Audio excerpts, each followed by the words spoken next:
새벽 5시 반, 이영식의 하루는 언제나 같은 소리로 시작됐다. 침실 한편에서 들려오는 아내의 가쁜 숨소리. 그 소리가 평소보다 거칠어지면 그는 잠에서 깨어 순애의 이마에 손을 올렸다. 열이 있는 날이면 찬 수건으로 이마를 식혀주고 몸을 뒤척이며 앓는 소리를 내면 베개를 다시 받쳐주었다. 괜찮아요, 여보. 순애는 눈을 뜨지도 못한 채 희미하게 대답했다. 그녀의 목소리는 10년 전 그 맑고 또랑또랑한 모습은 온데간데 없이 메말라 있었다. 영식은 아내의 손을 잡고 잠시 앉아 있었다. 그녀의 손은 점점 가벼워져 갔다. 살이 빠져 뼈만 앙상하게 남은 손등에는 푸른 혈관이 도드라져 보였다. 은퇴한 지 벌써 10년이 흘렀다. 중학교에서 국어를 가르치며 보낸 35년의 교직 생활.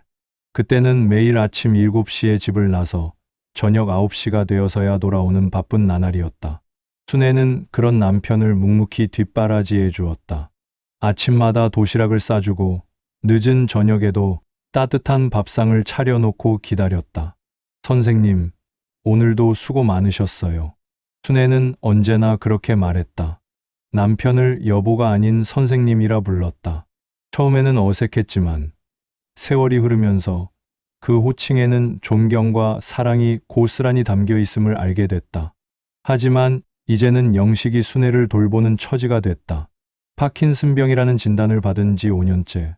처음에는 손떨림 정도였지만 점점 몸 전체가 경직되기 시작했다. 혼자서는 일어설 수도 밥을 먹을 수도 없게 됐다. 여보, 미안해요. 내가 짐만 되네요. 순애가 그렇게 말할 때마다 영식의 가슴은 미어졌다. 무슨 소리야. 당신은 내 평생의 동반자야. 그렇게 대답하면서도 영식 자신도 지쳐가고 있다는 걸 부인할 수 없었다. 70을 넘긴 몸으로 하루 종일 간병을 하는 것은 생각보다 힘들었다. 무릎은 아프고 허리는 굽고 밤잠을 설치는 날이 많아졌다. 그러던 어느 날 순애가 갑자기 의식을 잃고 쓰러졌다. 급히 병원으로 옮겨졌고 의사는 24시간 간병이 필요하다고 했다. 혼자서는 무리입니다. 전문 간병인을 구하시는 게 좋겠어요. 영식은 한참을 망설였다. 남의 손에 아내를 맡긴다는 것이 못내 서운했다. 35년 동안 자신을 뒷바라지해준 아내를 이제 와서 남에게 맡길 수는 없었다. 하지만 현실은 냉정했다. 그 자신도 예전 같지 않았다. 결국 영식은 간병인을 구하기로 했다. 병원에서 소개해준 간병인 소개소에 연락을 했고 며칠 후 한 여자가 찾아왔다. 안녕하세요. 김경옥이라고 합니다. 문을 열고 들어선 여자는 50대 초반으로 보였다. 키는 보통이었지만 어깨가 당당하고 눈빛이 맑았다. 검은 머리를 뒤로 깔끔하게 묶고 수수한 옷차림이었지만 단정했다. 안녕하세요. 이영식입니다. 영식이 어색하게 인사했다. 집에 낯선 사람이 들어온다는 것 자체가 불편했다. 더군다나 아내의 몸을 남에게 맡겨야 한다니. 환자분 상태부터 알려주시겠어요? 경옥은 차분한 목소리로 물었다. 영식은 순애의 병력과 현재 상태를 설명했다. 경옥은 중간중간 고개를 끄덕이며 꼼꼼히 들었다. 혹시 거동이 불편하실 텐데 어떻게 간병을 하셨나요? 제가 했습니다. 혼자서. 영식의 대답에 경옥은 잠시 말이 없었다. 그녀의 눈에는 안타까움이 스쳐갔다. 많이 힘드셨겠어요. 그 한마디에 영식의 마음이 무너져 내렸다. 아무도 그의 고충을 이해해주지 않았는데 처음 만난 이 여자는 단번에 알아챘다. 경옥은 곧바로 순애를 돌보기 시작했다. 몸을 씻기고 옷을 갈아입히고 죽을 먹여주는 모든 과정이 자연스럽고 부드러웠다. 오랜 경험에서 우러나온 손길이었다. 환자분께서 예쁘시네요. 젊으셨을 때 미인이셨겠어요. 경옥이 순애의 머리를 빗겨주며 말했다. 순애는 의식이 또렷하지 않았지만 고개를 살짝 끄덕였다. 우리 선생님한테 그런 말씀 하시면 좋아하실 거예요. 순애가 가늘게 웃었다. 오랜만에 보는 아내의 웃음이었다. 처음 며칠은 어색했다. 집안에 늘 누군가가 있다는 것이 불편했고 아내를 돌보는 경옥의 모습을 지켜보는 것도 마음이 편치 않았다. 하지만 경옥은 주인의 눈치를 보지도 않았고 그렇다고 주제넘게 나서지도 않았다. 필요한 만큼만 적절한 거리를 유지하며 자신의 일에 충실했다. 선생님, 점심 드세요. 경옥이 상을 차려주었다. 영식은 처음에는 아니, 그런 건 제가 라며 사양했지만 경옥은 환자분 돌봄이 우선이에요. 선생님이 쓰러지시면 안 되거든요 라며 당연하다는 듯 말했다. 일주일이 지나자 집안 분위기가 달라졌다. 순애의 얼굴에 핏기가 돌고 밤에 앓는 소리도 줄어들었다. 무엇보다 영식이 편해졌다. 오랜만에 깊게 잠들 수 있었고 온종일 아내만 쳐다보고 있지 않아도 됐다. 경옥 씨 덕분에 내가 많이 나아진 것 같아요. 순애가 힘겹게 말했다. 경옥은 순애의 손을 잡고 웃었다. 어머니께서 워낙 좋으신 분이셔서 그래요. 돌보는 제가 더 힘을 얻고 있어요. 그 말에 순애는 고개를 끄덕이며 만족스러워했다. 영식은 그 모습을 보며 복잡한 감정을 느꼈다. 고마우면서도 서운했다. 자신이 5년 동안 해도 나아지지 않던 아내가 일주일 만에 달라진 것이 신기하면서도 못내 아쉬웠다. 선생님도 이제 좀 쉬세요. 오랫동안 혼자 감당하시느라 정말 고생 많으셨어요. 경옥이 조용히 말했다. 그 말에 영식은 왈칵 눈물이 났다. 그 누구도 자신의 고생을 알아주지 않았는데 이 낯선 여자는 첫날부터 알아봐 주었다. 고맙습니다. 영식이 짧게 말했다. 경옥은 고개를 끄덕이며 웃었다. 그 웃음에는 따뜻함이 있었다. 저녁 시간이 되면 경옥은 순애에게 책을 읽어주곤 했다. 예전에 순애가 좋아했던 시집들을 읽어주는 경옥의 목소리는 맑고 부드러웠다. 순애는 눈을 감고 듣다가 때로는 고개를 끄덕이기도 했다. 저도 들어도 될까요? 어느 날 영식이 조심스럽게 물었다. 경옥은 환한 미소를 지으며 고개를 끄덕였다. 당연하죠. 선생님께서 들으시면 어머니께서도 더 좋아하실 거예요. 그렇게 저녁마다 세 사람의 작은 독서 시간이 시작됐다. 순애는 남편이 곁에 앉아 있으면 더욱 편안해했고 영식은 오랜만에 문학의 향취를 느꼈다. 그리고 경옥의 목소리는 두 노인의 마음에 잔잔한 파문을 일으켰다. 역시 우리 선생님이 좋아하실 줄 알았어요. 순애가 남편을 보며 말했다. 영식은 머쓱하게 웃었다. 아내는 여전히 자신을 잘 알고 있었다. 그날 밤 영식은 오랜만에 마음이 평온했다. 아내의 고른 숨소리를 들으며 잠자리에 누웠다. 경옥이 온 이후로 집안에는 따뜻한 기운이 돌고 있었다. 그것이 단순히 전문적인 간병 때문만은 아니라는 걸 영식도 알고 있었다. 하지만 그는 아직 그 감정이 무엇인지 정확히 알지 못했다. 다만 경옥이라는 여자가 이 집에 가져다 준 변화가 고맙고 또 묘하게 설레었다. 70이 넘은 나이에 이런 감정을 느낀다는 것이 어색하면서도 오랜만에 살아있다는 기분이었다. 영식은 천장을 바라보며 생각했다. 이 평온함이 언제까지 계속될 수 있을까?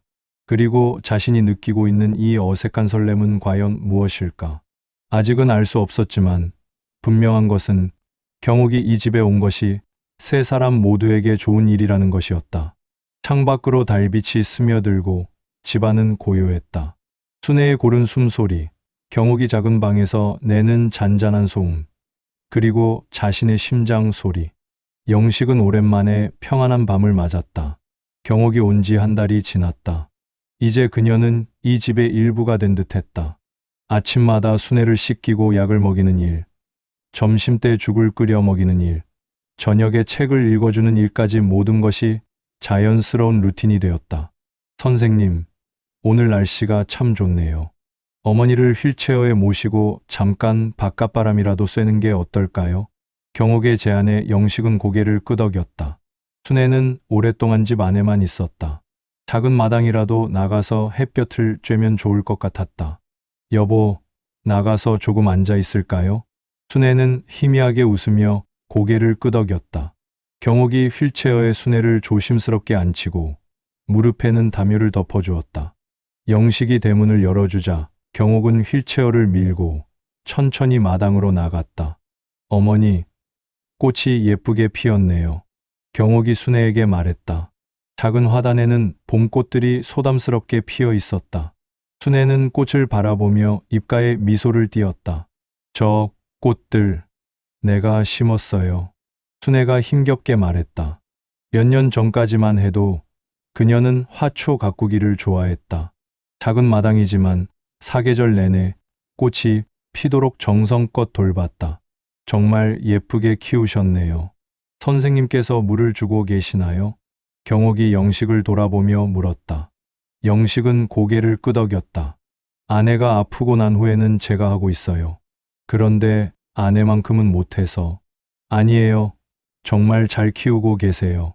사랑으로 키우는 게 느껴져요. 경옥의 말에 영식은 얼굴이 붉어졌다. 오랫동안 누군가에게 칭찬받은 적이 없었는데 경옥은 자주 그를 인정해 주었다. 그날부터 날씨가 좋은 날이면 세 사람은 마당에 나가 앉곤 했다. 순애는 휠체어에 앉아 햇볕을 쬐고 영식은 작은 의자에 앉아 경옥과 이야기를 나누었다. 경옥은 궁금한 게 많았다. 선생님께서는 어떤 과목을 가르치셨어요? 국어요. 중학교에서 35년간 가르쳤어요. 와, 정말 오래 하셨네요. 학생들이 많이 따랐겠어요. 영식은 쑥스럽게 웃었다. 사실 그는 엄격한 편이어서 학생들이 무서워하기도 했지만 졸업 후에는 많은 제자들이 찾아와 고마움을 표했다. 퇴직하고 나서 허전하지 않으셨어요? 처음에는 그랬죠. 그런데 아내가 아프고 나서부터는 그럴 시간이 없었어요. 영식의 목소리에 쓸쓸함이 묻어났다. 경옥은 그의 표정을 유심히 바라봤다. 선생님, 가끔은 선생님 자신을 위한 시간도 가져야 해요. 어머니께서도 그걸 원하실 거예요. 무슨 말씀이세요? 아내가 이런데 어머니를 돌보는 것도 중요하지만 선생님이 건강해야 더 오래 돌볼 수 있잖아요.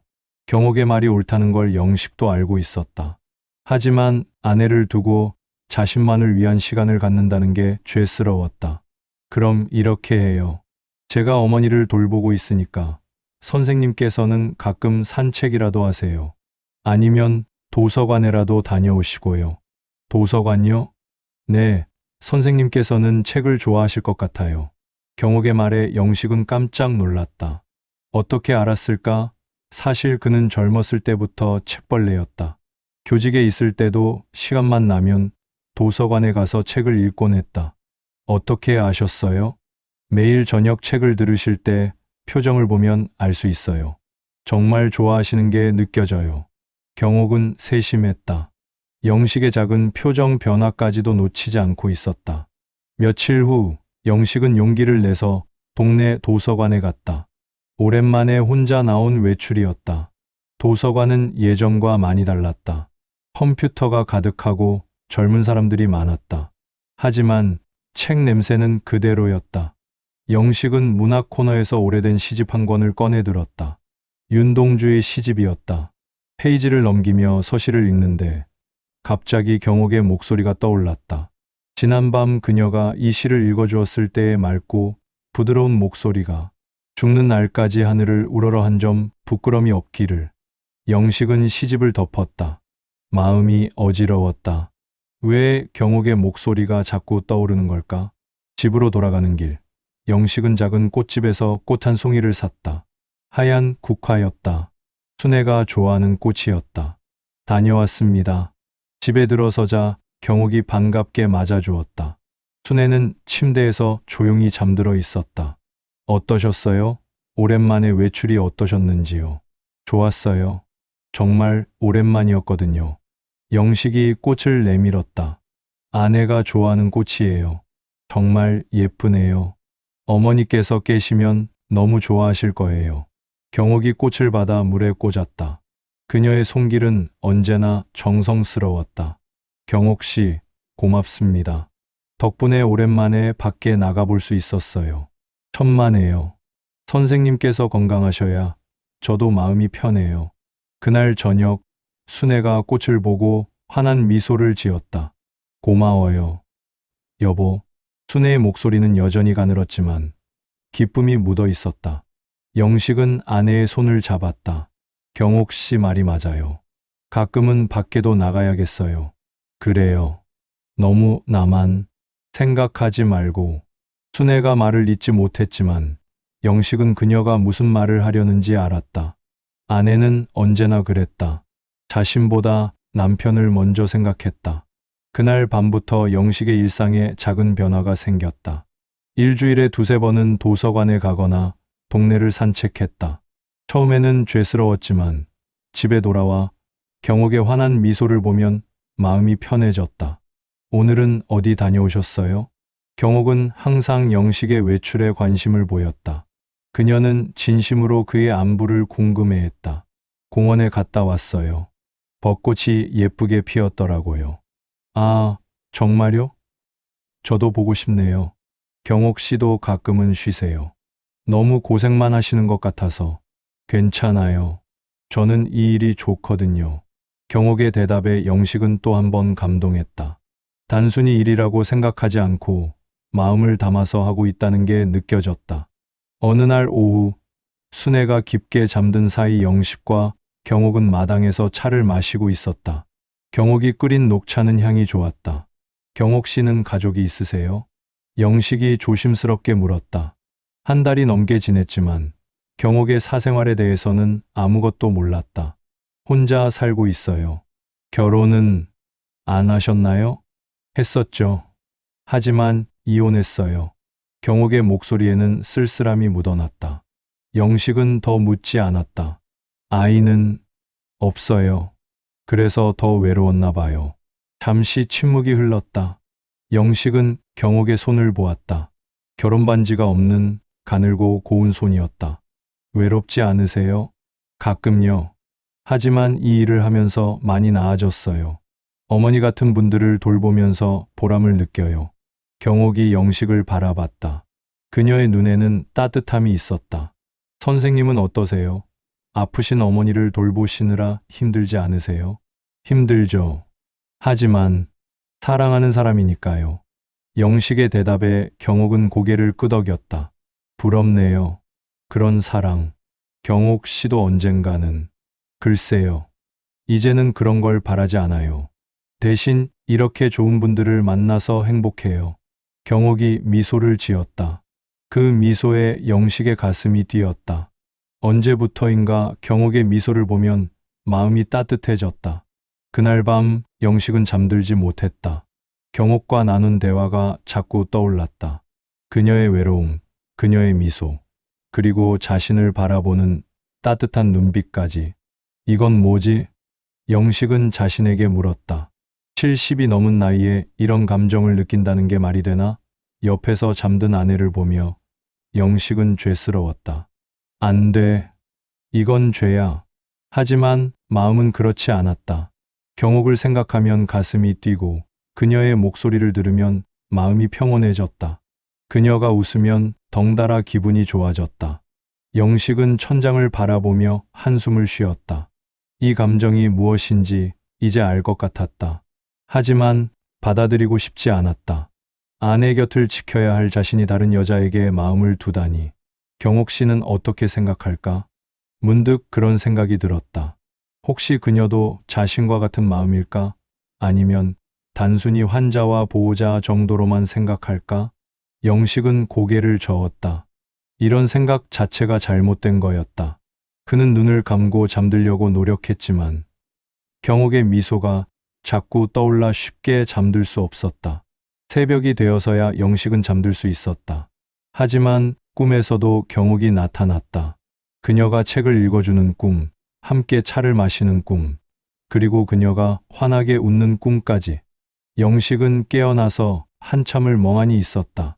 이제 돌이킬 수 없을 것 같았다. 경옥을 향한 마음이 점점 커져가고 있었다. 경옥이 온 지 2달이 지났다. 영식은 점점 자신의 감정을 숨기기 어려워졌다. 경옥과 눈이 마주치면 괜히 얼굴이 빨개졌고 그녀가 웃으면 덩달아 기분이 좋아졌다. 자신도 모르게 경옥의 일거수일투족을 지켜보게 됐다. 어느 날 아침 영식은 경옥이 순애를 돌보는 모습을 지켜보고 있었다. 그녀는 순애의 머리를 조심스럽게 빗겨주고 있었다. 그 정성스러운 손길이 고마우면서도 한편으로는 묘한 질투가 일었다. 어머니, 머리카락이 정말 고우세요. 젊으셨을 때 정말 예쁘셨을 것 같아요. 경옥이 순애에게 말했다. 순애는 희미하게 웃었다. 우리 선생님이 그런 말씀 좋아해요. 순애의 말에 영식은 깜짝 놀랐다. 아내는 자신을 바라보고 있었다. 그 눈빛에는 뭔가 다른 것이 있었다. 평소와 다른 알 수 없는 의미가 담겨 있었다. 선생님, 오늘 날씨가 좋으니까 산책 나가세요. 경옥이 영식에게 말했다. 아니에요. 괜찮습니다. 어머니께서도 선생님이 밖에 나가시는 걸 좋아하세요. 그렇죠, 어머니. 경옥이 순애를 바라봤다. 순애는 고개를 끄덕였다. 여보, 너무 나만 생각하지 말고. 순애의 목소리는 여전히 가늘었지만 분명한 뜻이 담겨 있었다. 영식은 아내의 얼굴을 자세히 바라봤다.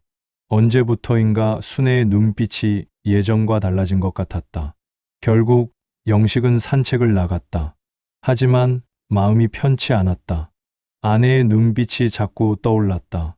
혹시 자신의 마음을 눈치챈 걸까? 공원을 걷다가 영식은 벤치에 앉았다. 벚꽃이 지고 있었다. 하얀 꽃잎들이 바람에 날려 떨어지는 모습이 아름다웠지만 왠지 서글펐다. 나는 지금 뭘 하고 있는 거지? 영식은 자신에게 물었다. 아픈 아내를 둔 채로 다른 여자를 생각한다니. 이런 자신이 한심했다. 집에 돌아가니 경옥이 순애에게 점심을 먹여주고 있었다. 순애는 얼마 먹지 못했다. 요즘 들어 식욕이 더욱 떨어진 것 같았다. 어머니, 조금만 더 드세요. 경옥이 부드럽게 말했지만 순애는 고개를 돌렸다. 괜찮아요, 경옥 씨. 억지로 먹이지 마세요. 영식이 말했다. 순애는 남편을 바라보며 미소를 지었다. 선생님 산책 어떠셨어요? 좋았어요. 영식의 대답은 간단했지만 마음은 복잡했다. 경옥과 순애를 번갈아 바라보며 자신이 어떤 선택을 해야 할지 모르겠었다. 그날 오후 순애가 잠든 사이 영식과 경옥은 거실에서 차를 마시고 있었다. 평소보다 조용했다. 둘 다 할 말이 있는 것 같았지만 먼저 꺼내지 못했다. 선생님, 경옥이 먼저 입을 열었다. 네, 혹시 제가 이상한 건 아니겠죠? 무슨 말씀이세요? 요즘 선생님께서 저를 보시는 눈빛이 달라진 것 같아서요. 영식은 찻잔을 들고 있던 손이 떨렸다. 경옥도 눈치를 챈 것이었다. 그런 건 아니에요. 선생님, 괜찮아요. 저도 혼란스러워요. 경옥의 말에 영식은 놀라서 그녀를 바라봤다. 저도 선생님을 처음에는 그냥 일이라고 생각했는데 지금은. 경옥이 말을 잇지 못했다. 영식의 가슴이 두근거렸다. 경옥 씨, 하지만 이건 안 돼요. 저희는 안 됩니다. 경옥이 단호하게 말했다. 어머니가 계신데 이런 감정을 가지면 안 됩니다. 영식은 고개를 끄덕였다. 경옥의 말이 옳다는 걸 알고 있었다. 죄송합니다. 아니에요, 선생님. 저도 마찬가지예요. 하지만 우리는 그래도 어머니를 생각해야 해요. 두 사람은 더 이상 말하지 않았다. 하지만 서로의 마음을 확인한 순간이었다. 그날 밤 영식은 잠들지 못했다. 경옥도 같은 마음이라는 걸 알았지만 그것이 오히려 더 괴로웠다. 옆에서 잠든 아내를 보며 죄스러웠다. 다음 날 아침 순애의 상태가 좋지 않았다. 열이 나고 기침을 했다. 영식과 경옥은 급히 병원에 갔다. 일시적인 증상일 수 있지만 주의 깊게 지켜봐야겠습니다. 의사의 말에 영식은 불안했다. 경옥도 걱정스러운 표정이었다. 집에 돌아와서 순애를 침대에 뉘이고 영식과 경옥은 교대로 지켰다. 밤이 깊어도 순애는 편히 잠들지 못했다. 선생님, 제가 밤에 지킬게요. 선생님은 쉬세요. 아니에요. 제가 해야죠. 둘 다 지치시면 안 됩니다. 교대로 해요. 결국 영식이 먼저 잠시 눈을 붙이기로 했다. 하지만 잠이 오지 않았다. 거실에서 들려오는 순애의 기침 소리와 경옥이 달래는 목소리가 계속 들렸다. 새벽 3시쯤 영식이 일어나 거실로 갔다. 경옥이 순애의 이마에 찬 수건을 올려주고 있었다.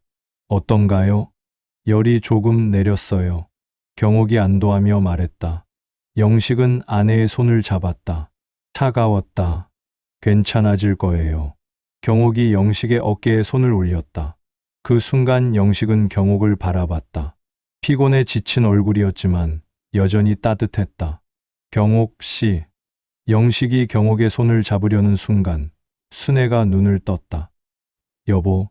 순애의 목소리에 영식은 급히 아내 쪽으로 돌아섰다. 경옥도 손을 급히 뺐다. 네, 여보. 괜찮아요? 물 좀. 영식이 물을 떠다가 순애에게 먹여주었다. 순애는 남편을 바라보며 말했다. 여보, 내가 지민이? 그 말에 영식의 가슴이 찔렸다. 무슨 소리예요? 당신은 내 전부예요. 정말? 순애의 눈빛이 날카로워졌다. 마치 무엇인가를 꿰뚫어 보는 듯한 눈빛이었다. 네, 정말이에요. 하지만 영식의 목소리는 떨리고 있었다. 순애는 한참 동안 남편을 바라봤다. 여보, 네, 솔직하게 말해봐요. 순애의 목소리에는 평소와 다른 힘이 있었다. 무엇을요? 경옥 씨를 어떻게 생각해요? 영식은 대답할 수 없었다. 경옥도 얼굴이 하얘졌다. 여보, 내가 모를 줄 알았어요? 순애의 말에 영식은 충격을 받았다. 아내가 모든 걸 알고 있었던 것이다. 여보, 그게 아니에요. 아니라고요? 그럼 뭐예요? 순애가 힘겹게 일어나려 했다. 경옥이 급히 부축했다. 어머니, 무리하지 마세요. 경옥 씨, 고마워요. 정말 고마워요. 순애가 경옥의 손을 잡았다. 하지만 이제 알아요. 우리 선생님이 경옥 씨를 좋아한다는 거. 어머니, 경옥의 목소리가 떨렸다. 괜찮아요. 나도 알고 있었어요. 순애가 남편을 바라봤다. 여보, 사랑에도 여러 모양이 있어요. 나는 당신의 평생 동반자지만 경옥 씨는 당신에게 새로운 힘을 주는 사람이죠. 순애야. 영식의 눈에 눈물이 고였다. 울지 마세요. 내가 화난 게 아니에요. 다만 솔직해지면 좋겠어요. 순애는 경옥을 바라봤다. 경옥 씨도 우리 선생님을 좋아하죠? 경옥은 대답하지 못하고 눈물만 흘렸다. 괜찮아요. 사랑은 죄가 아니에요. 순애의 말에 영식은 더 이상 참을 수 없었다. 그는 아내의 손을 잡고 눈물을 흘렸다. 미안해요. 정말 미안해요. 미안할 게 뭐 있어요. 당신도 사람인걸요. 순애가 남편의 머리를 쓰다듬었다. 다만 한 가지만 약속해요. 무엇이든지 말해요. 내가 살아있는 동안은 내 곁에 있어줘요. 그리고 내가 떠난 후에는 행복하세요. 그 말에 영식은 더욱 울었다. 경옥도 함께 눈물을 흘렸다. 어머니, 그런 말씀 하지 마세요. 경옥 씨, 고마워요. 내 남편을 좋아해줘서. 순애의 말에 경옥은 더 이상 견딜 수 없었다. 그날 밤, 세 사람은 서로의 마음을 모두 확인했다. 아픈 현실이었지만 동시에 서로를 이해하는 시간이기도 했다. 순애의 너그러움 앞에서 영식과 경옥은 더욱 죄스러워했지만 동시에 깊은 감동을 받았다. 사랑에는 정말 여러 모양이 있었다. 순애와 영식의 평생에 걸친 헌신적 사랑, 영식과 경옥 사이의 늦은 설렘, 그리고 모든 것을 포용하려는 순애의 큰 사랑까지. 하지만 행복한 결말은 아직 멀었다. 오히려 이제 더 큰 시련이 기다리고 있었다. 순애의 병세는 어느 날 갑자기 무너졌다. 평소보다 더 힘겨운 숨소리가 새벽을 깨웠다. 가느다란 몸이 침대 위에서 천천히 떨리고 있었고 이영식은 그 순간 얼어붙은 듯 움직일 수가 없었다. 여보, 괜찮아? 그가 다급히 손을 잡았을 때 순애의 손바닥은 식은땀으로 젖어 있었다. 목을 가다듬으려 애쓰는 아내의 입술은 바싹 말라 있었고 눈동자는 힘겹게 흔들리며 맘편을 찾고 있었다. 영식, 나 숨이 짧은 호흡 사이로 겨우 흘러나온 목소리였다. 영식은 손을 떨며 옆방에 있던 경옥을 불렀다. 경옥 씨, 경옥 씨, 빨리 와요. 잠옷 차림으로 뛰어나온 경옥은 이내 환자의 얼굴을 보고 사색이 되었다. 그녀는 곧장 체온을 재고 산소 포화도를 확인하며 응급약을 꺼냈다. 이 상황이 단순한 위기가 아니라는 것을 두 사람 모두 직감했다. 병원으로 급히 옮겨진 순애는 중환자실에서 이틀을 버텼다. 의사의 말은 냉정했다. 남은 시간이 길지 않습니다. 준비를 하셔야 합니다. 그 순간 영식의 눈앞이 아득해졌다. 평생 교단에서 수많은 아이들을 가르치며 어떤 상황에서도 침착하려 했던 그는 지금 완전히 무너져 있었다. 병실 창밖으로 봄비가 내리고 있었다. 가늘게, 그러나 끊임없이 내리는 빗줄기는 마치 하늘이 미리 슬퍼하는 것 같았다. 순애가 집으로 돌아온 것은 일주일 뒤였다.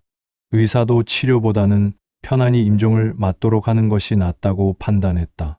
거실은 급히 정리되어 작은 침실처럼 꾸며졌다. 창가에는 아내가 좋아하던 난초 화분이 놓였고 벽에는 가족 사진이 걸려 있었다. 영식은 아내 곁을 떠나지 않았다. 매일 손을 잡고 물수건으로 이마를 식혀주며 속으로 기도했다. 조금만 더, 제발 조금만 더 내 곁에 있어줘. 경옥도 밤낮 없이 옆을 지켰다. 그녀는 환자의 자세를 바꿔주고 수분을 조금씩 스포이드로 떠먹이며 약한 노래를 불러주기도 했다. 그녀의 헌신은 이미 간병인의 역할을 넘어선 것이었다. 어느 날 저녁, 순애가 잠시 의식을 되찾았다. 말라버린 입술이 조금 움직이며 남편을 찾았다. 여보, 영식은 급히 몸을 숙였다. 여기 있어. 나 여기 있어. 순애는 힘겹게 고개를 돌려 경옥을 바라봤다. 경옥 씨, 고마워요. 그 순간 경옥의 눈가에 눈물이 맺혔다. 그녀는 고개를 저으며 손을 꼭 잡았다.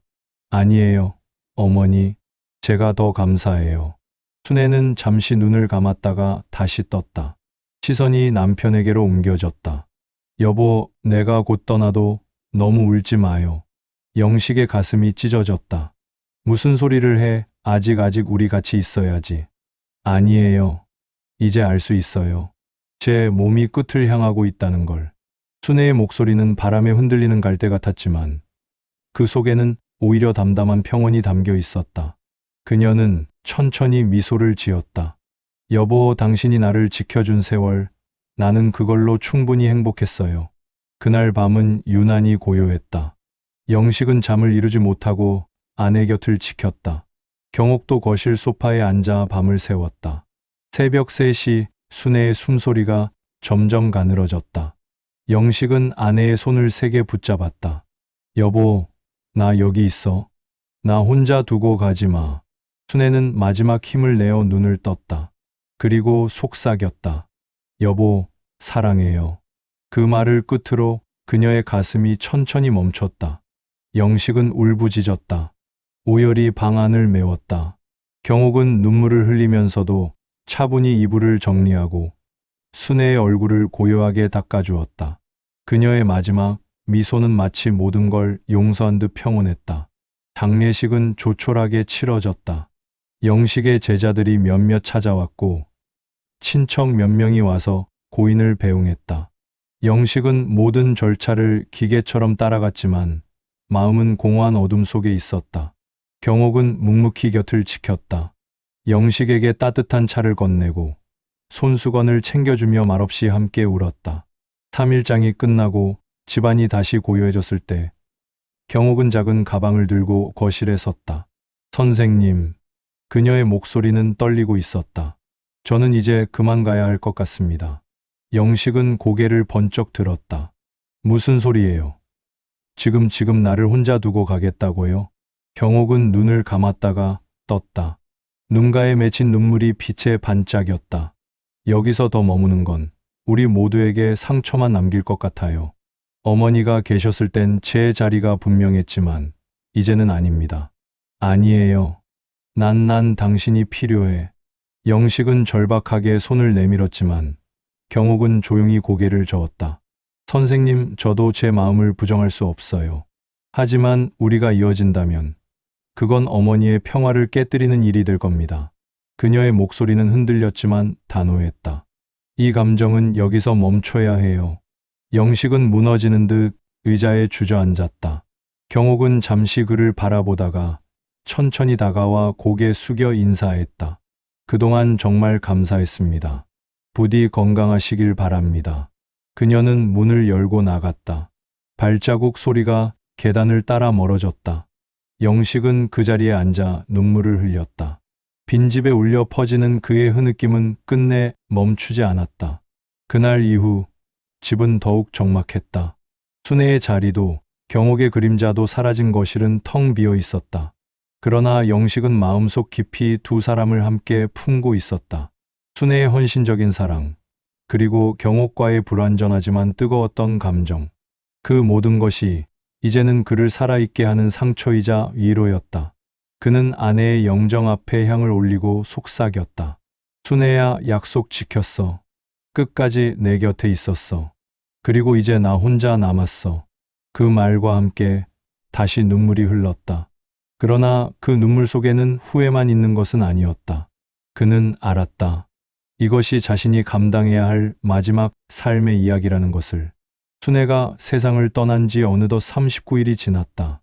영식은 여전히 아침마다 습관처럼 부엌에 내려와 두 사람분의 밥상을 차리려다 멍하니 선다. 빈자리를 확인하는 순간 손이 떨리고 가슴이 쑤셔왔다. 이제는 밥을 해도 함께할 리가 없다는 사실이 너무도 분명했다. 여보, 오늘은 죽 말고 된장찌개 먹자. 예전처럼 아내의 목소리가 들리는 듯했지만 부엌은 고요했다. 순간 영식은 눈시울이 붉어졌다. 밥솥 뚜껑을 열지도 못한 채 의자에 앉아 허공만 바라보다가 결국 찬장에서 술병을 꺼냈다. 하지만 잔에 술을 따르려던 그는 손을 멈췄다. 순애가 있었다면 화냈겠지. 몸 상한다고. 스스로 중얼거리며 뚜껑을 닫았다. 아직도 아내의 목소리가 그의 일상을 지배하고 있었다. 장례가 끝난 뒤 경옥은 조용히 사라졌다. 떠나기 전날 밤 그녀는 검은 옷차림으로 영식의 집을 찾았다. 작은 가방 하나 들고 있었는데 그 속에는 몇 벌 되지 않는 옷과 책이 전부였다. 선생님, 이제 제 역할은 끝난 것 같아요. 아니에요, 경옥 씨. 그냥 조금 더 있어줄 수는 없습니까? 영식은 간절히 붙잡고 싶었다. 하지만 경옥은 고개를 저었다. 저도 선생님 마음을 알아요. 하지만 이 감정은 우리 둘 다에게 상처만 남길 거예요. 선생님은 어머니 같은 아내분을 끝까지 지켰잖아요. 그게 선생님의 사랑이에요. 저는 그냥 스쳐간 사람으로 남아야 할 것 같아요. 그녀는 마지막으로 고개 숙여 인사하고 돌아섰다. 영식은 현관 앞에 서서 그녀의 뒷모습이 어둠 속으로 사라질 때까지 바라봤다. 발길이 떨어지지 않았지만 결국 문을 닫고 안으로 들어왔다. 그날 밤 그는 오랜만에 아이처럼 울었다. 시간은 잔인하게도 계속 흘렀다. 계절은 여름을 향해 달려가고 있었다. 동네 공원에는 녹음이 짙게 들이우고 벤치마다 사람들이 웃고 떠들었다. 영식은 혼자 산책을 나섰다가 이 모든 풍경이 자신과는 전혀 무관한 것처럼 느껴졌다. 왜 나는 아직 살아있는 거지? 입 밖으로 새어나온 말은 생각보다 무거웠다. 죽음을 두려워하던 시절도 있었는데 이제는 남겨진 삶이 더 두려웠다.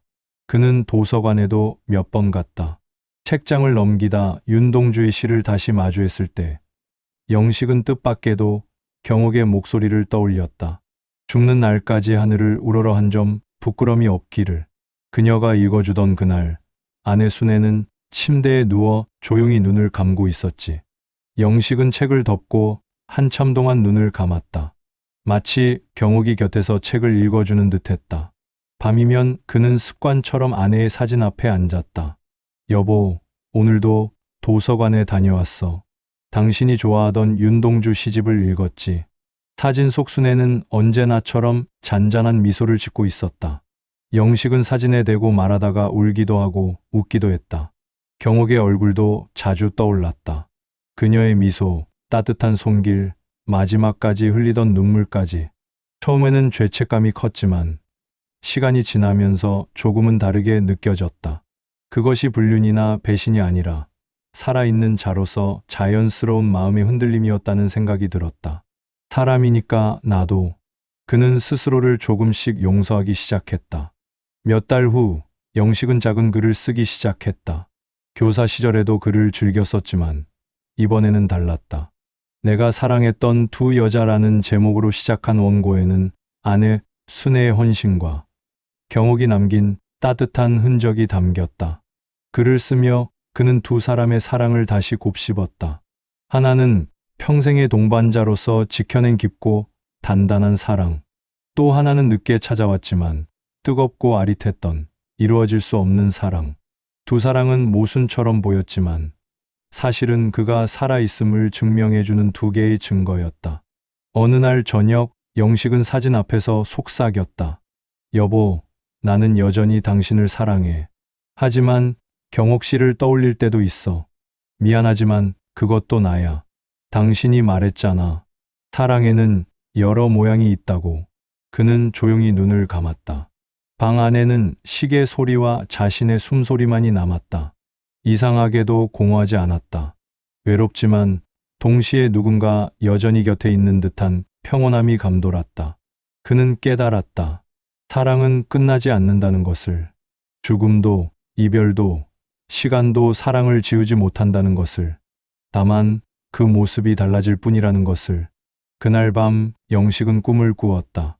꿈속에서 순애는 예전처럼 건강한 모습으로 다가왔다. 옆에는 경옥도 서 있었다. 두 여인은 나란히 앉아 영식을 바라보며 미소 짓고 있었다. 여보, 이제 울지 마. 선생님, 잘 지내셔야 해요. 그 목소리에 영식은 눈물이 났지만 동시에 마음이 편안해졌다. 두 여인이 멀어지며 사라질 때 그는 손을 흔들었다. 아침에 눈을 떴을 때 오랜만에 가슴이 가벼웠다. 영식은 이제 하루를 조금 다르게 산다. 아침에 일어나면 화단에 물을 주고 도서관에 다녀오고 저녁이면 글을 쓴다. 외롭지만 혼자가 아니다. 아내의 사랑과 경옥의 미소가 언제나 그의 마음속에 함께하기 때문이다. 그는 알았다. 이것이 바로 남은 자들의 사랑이라는 것을. 떠난 자들이 남긴 사랑을 품고 살아가는 것. 그것이 앞으로 자신이 살아가야 할 이유였다. 마지막으로 그는 일기에 이렇게 적었다. 나는 죄책감을 내려놓는다. 순애의 사랑은 나의 평생을 지탱했고 경옥의 따뜻한 마음은 내 노년의 마지막 불꽃이었다. 두 사랑 모두 진실했고 나는 그것으로 충분하다. 나는 이제 외롭지만 공허하지 않다. 이것이 내 인생의 마지막 사랑 이야기다.